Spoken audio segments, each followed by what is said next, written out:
सुनो, तुम पूरी शिद्दत से दुआ मांग रहे हो मगर पूरी नहीं हो रही है। घबराओ नहीं, तुम्हारी दुआ जरूर अर्श पर सुनी जाएगी। मुसीबतें तो आती हैं ताकि हम पहचान सके हमारे लिए क्या गलत क्या सही है। सुनो, जब तुम चारों तरफ से मुसीबतों में घिर चुके हो और दिल इस बात की गवाही भी देने लगे कि नहीं, अब कोई रास्ता नहीं बचा, अब कोई आस कोई उम्मीद बाकी ना रही, तो फिर अपने दिल को ये कहकर मना लो कि कुरान कहता है अनकरीब तुम्हारा रब तुमको इतना देगा और तुम खुश हो जाओगे। जो कुछ भी तुम अल्लाह से तड़प कर मांगते हो, देखना एक दिन हकीकत में तुम्हारे सामने होगा इंशाअल्लाह। सुनो, तुम तब भी दुआ करते रहना जब तुम्हारे पास कबूलियत की कोई भी वजह बाकी ना हो, क्योंकि बेबस सिर्फ तुम हो, अल्लाह नहीं। वो तो पल भर में नसीबों को बदल सकता है। जब अल्लाह की रजा के बगैर इस कायनात का एक पत्ता भी हिल नहीं सकता, तो फिर तुम्हारे दिल का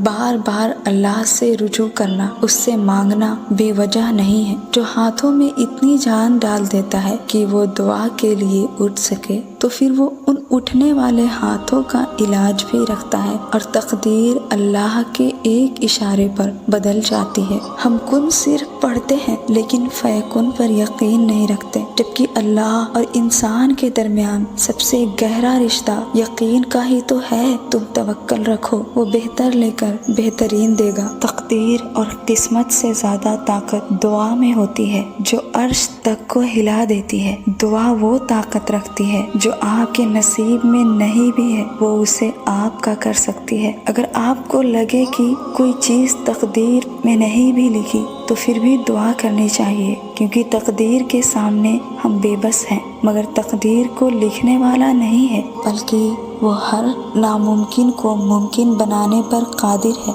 बात यकीन और अल्लाह पर भरोसे की है, और आपको पता है कि यकीन क्या चीज़ है, भरोसा होता क्या है। भरोसा कहते हैं सामने सर पर दुश्मन तलवार लिए खड़ा हो, फिर भी आपको यकीन हो कि अभी मेरा अल्लाह अपनी मदद भेजेगा और दुश्मन खाक में मिल जाएगा। यकीन उन 313 को था कि जब कुफार की लश्कर पूरे 1000 की थी और वो सब के सब हथियार से लैस गुरूर के नशे में चूर थे कि आज तो जीत हमारी होगी, आज मोहम्मद के दीन का खात्मा कर ही देना है। मगर कुर्बान जाऊं उन 313 पर कि ना पैर में चप्पल, ना तन पर ढंग का कपड़ा और हथियार भी गिने चुने, कुछ पैदल कुछ सवार। मगर हाय मेरे रसूल पाक सल्लल्लाहु अलैहि वसल्लम के अल्लाह पर यकीन और भरोसे का क्या कहना। इधर जंग शुरू हुई, उधर रसूल अकरम सल्लल्लाहु अलैहि वसल्लम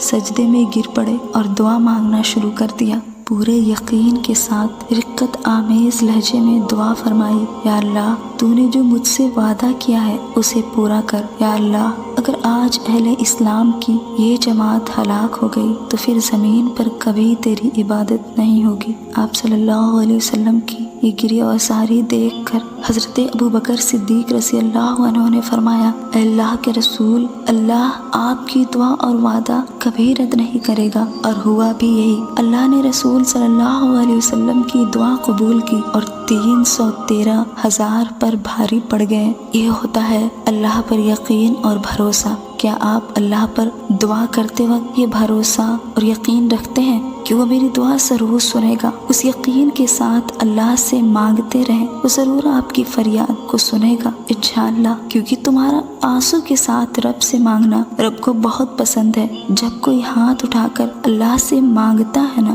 तो नामुमकिन को भी मुमकिन कर देता है। सब्र के साथ इंतज़ार करो, क्योंकि इंतज़ार करना मुश्किल नहीं है। अगर इंसान को पता हो कि उस इंतज़ार के बाद उसे वही मिलेगा जिसके लिए उसने सब्र किया है, और अगर वो ना मिले तो बेशक अल्लाह ने उसके लिए बेहतरीन चुनकर रख दिया है।